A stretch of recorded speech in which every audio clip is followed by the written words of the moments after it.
Kaibigan, minsan mo na din bang napanood ang maikling video na ito sa iyong TikTok, Facebook o YouTube account? Isang video ng isang babae na may hawak na isang baril at walang habas na pinaputok ito ng 8 beses sa loob mismo ng courtroom. Ang kanyang binaril ay bagsak at idineklarang wala ng buhay. Naganap ang malagim na pagpatay na ito sa room 157 sa korte ng Lübeck sa Germany.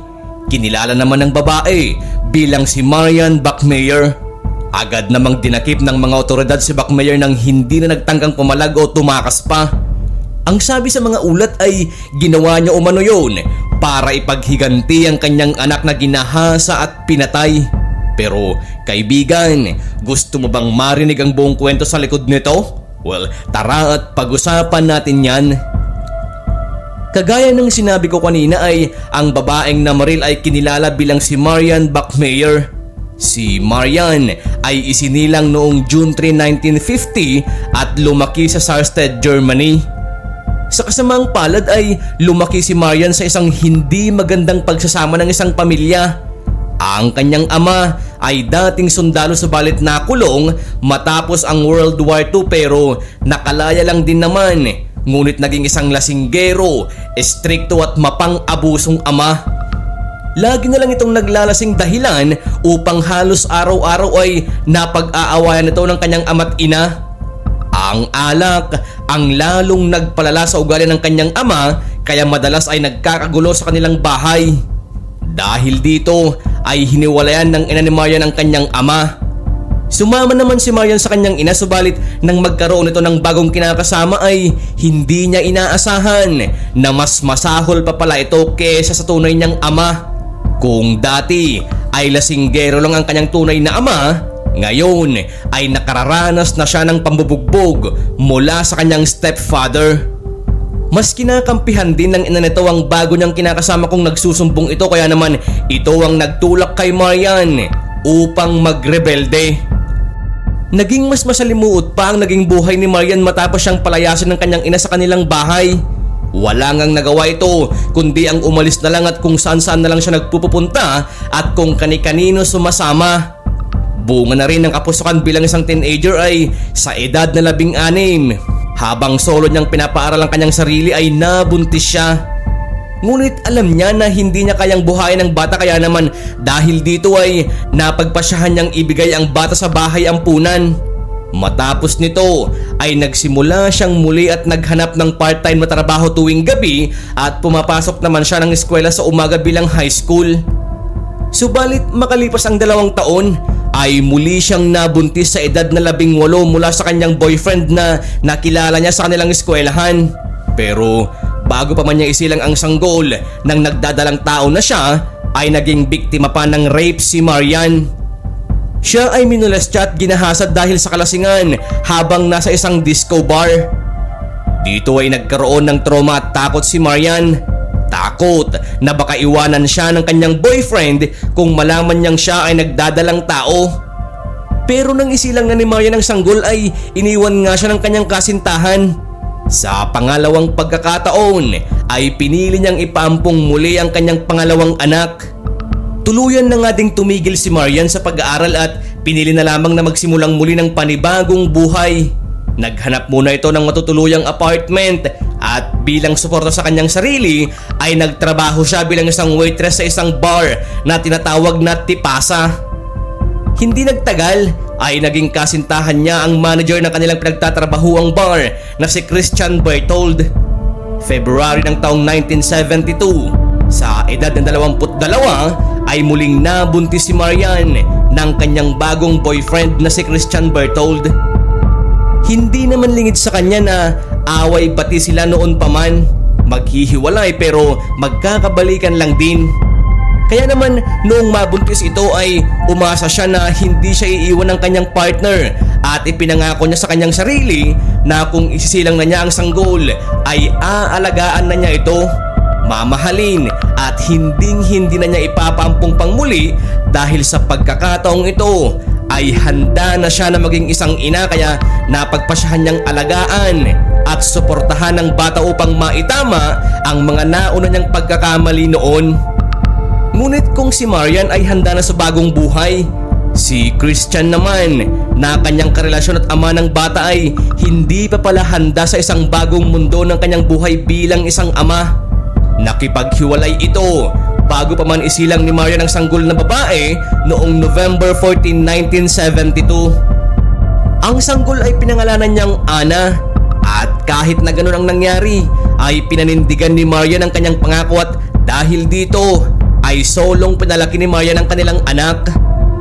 Dito ay binuhos ni Marian ang pag-aalaga sa sanggol, mapalaki lamang ito ng maayos.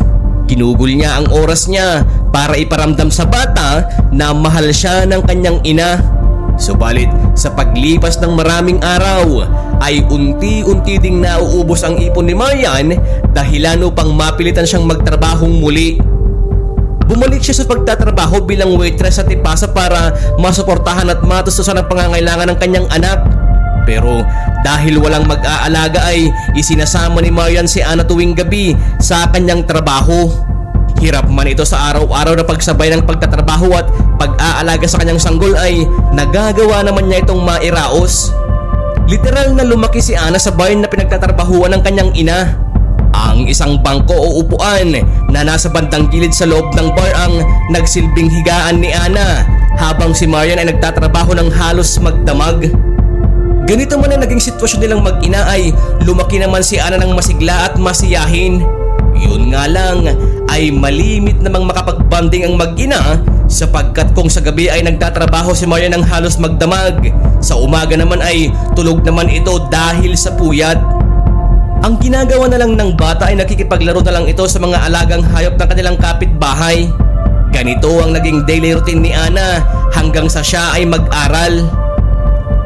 Pagsapit ng May 1980, kung saan 7 taong gulang na si Ana ay nagkatampuhan ng mag-ina. Dahil dito ay hindi pumasok si Ana sa eskwelahan, at sa halip ay nilibang nito ang sarili sa pamamagitan ng paglalaro sa labas ng kanilang apartment na nasa itaas ng Tipasa Bar. Gaya ng dati ay nakikipaglaro siya sa mga alagang hayop ng kanilang kapitbahay, o kung hindi naman ay nakikipag-usap siya sa mga tao na nakakasalubong niya. Pero noong araw ding yun, habang silang mag-ina ay may tampuhan, ay hindi na umuwi pa si Ana. Bahagyang nag-alala si Marian sapagkat gumagabi na ay wala pa ang kanyang anak. Kaya naman nagpa siya itong hanapin siya sa labas at sa kanilang mga kapitbahay, pero ni anino ay hindi nito nakita. Hindi na rin nagawang pumasok ni Marian sa kanyang trabaho dahil sa pag-aalala. Kinabukasan ay agad siyang nagtungo sa police station para sabihing nawawala ang kanyang anak. Ang hindi alam ni Marian ay kinidnap na pala ang kanyang anak na isa rin sa mga kapitbahay niya at ginawan ng isang karumal-dumal na krimen. Sa pag-iimbestiga ng mga otoridad ay may biglang pumunta sa estasyon ng mga pulis, kung saan nag-report si Marian ng missing person. Dito ay sinabi ng babae na mayroon siyang isisiwalat patungkol sa isang karumal-dumal na krimen na ginawa ng kanyang boyfriend na si Klaus Grabowski na 35 taong gulang. Aniya ay inamin umano ni Klaus Grabowski ang ginawa nito sa isang batang babae sa loob mismo ng kanilang tinutuluyang apartment. Malaki ang hinala nito na ang nawawalang si Ana ang tinutukoy ng kanyang boyfriend dahil tugma sa report ni Marian na nawawala ang kanyang anak noong araw ng Lunes, May 5 ng taong 1980. Ayon sa kwento ng kanyang boyfriend na si Klaus Grabowski ay dati na umanong lumalapit sa kanya ang bata at tinatanong nito kung pwede ba siyang makipaglaro sa kanyang pusa. Si Ana kasi ay mahilig makipaglaro sa mga hayop dahil ito lang ang isa sa mga nagiging libangan niya tuwing tulog ang kanyang ina. Dagdag pa ng babae na sinabi din umano ng kanyang boyfriend na matapos niya itong halayin ay sinakal niya ito gamit ang stocking na pagmamay-ari mismo ng babae na siyang nagkukwento sa mga pulis. Matapos nito, nang mawalan na ng malay ang bata ay inilagay niya ang katawan ng biktima sa isang cardboard box. Isinakay niya ito sa kanyang bisikleta at nagpunta sa isang lugar na malapit sa isang kanal at inilibing ang bangkay ng bata.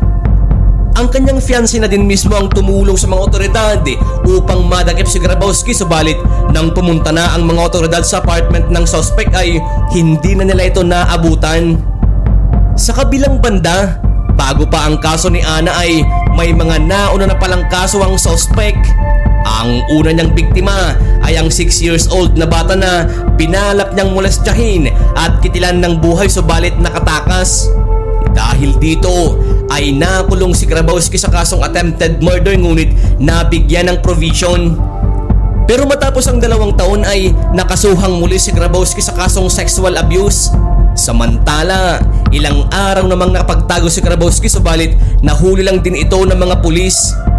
Hindi na rin ito itinanggi pa ang kanyang nagawang krimen at inamin na siya nga ang pumatay sa bata.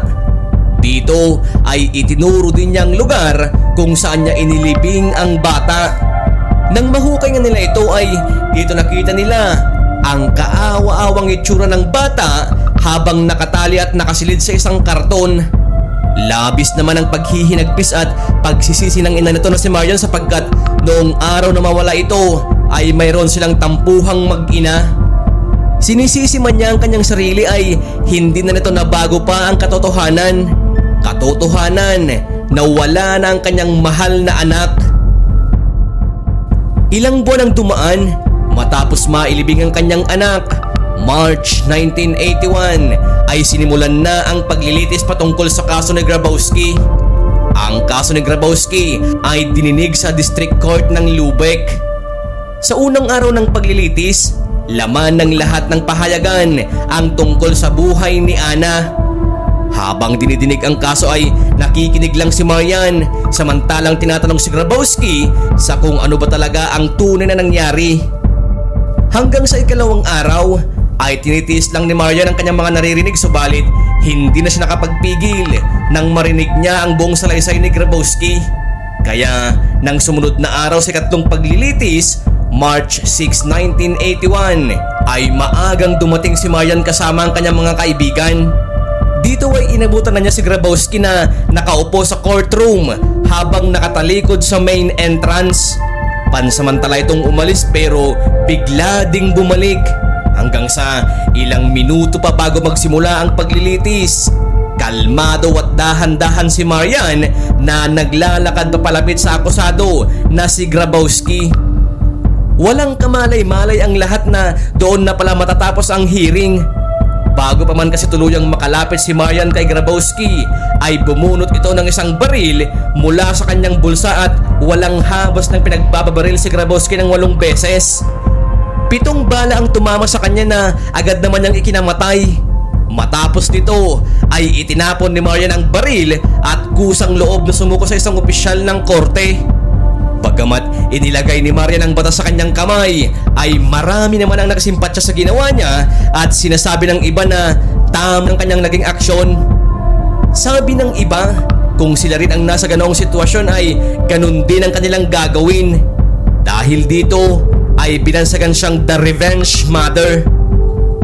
Naging mainit naman na debate sa publiko kung tama ba o mali ang ginawa ni Marian. May ilang humanga sa kanya dahil nagawa niyang ipaghiganti si Ana, pero dahil doon ay naharap siya sa kasong murder dahil sa kanyang pagbaril sa suspect. Ngunit mga kaibigan, ang mali ay mali. Hindi pwedeng itama ng isang pagkakamali ang isa pang pagkakamali dahil meron tayong sinusunod na batas. Kaya sa huli ay nakulong si Marian. March 2, 1983 ay ibinaba na ang hatol kay Marian, subalit sa halip na murder ay bumaba ang sentensya niya bilang manslaughter at unlawful possession of firearm. Nahatulan siyang mabilanggo ng 6 na taon, subalit matapos ang 3 taon ay agad din siyang nakalaya. Taong 1985 nang muling mag-asawa si Marian ng isang guro at lumipat ng tahanan sa Lagos, Nigeria. Pero makalipas ang 5 taon ay naghiwalay din sila. Lumipat si Marian sa Sicily at doon ay na-diagnose siya na may pancreatic cancer, dahilan upang bumalik siya sa Germany. Sa mga sumunod na taon ay naging abala si Marian sa iba't ibang mga interview ng radio at television station. Bago siya pawian ng buhay ay hiniling niya kay Lucas Maria Bomer, isang reporter, na i-document ang kanyang mga huling sandali, at noon ngang September 17, 1996 ay tuluyan na siyang binawian ng buhay at ang kanyang katawan ay naihimlay sa Bergdorf Friedhof, Lubeck, Germany, katabi ng puntod ng kanyang anak na si Anna.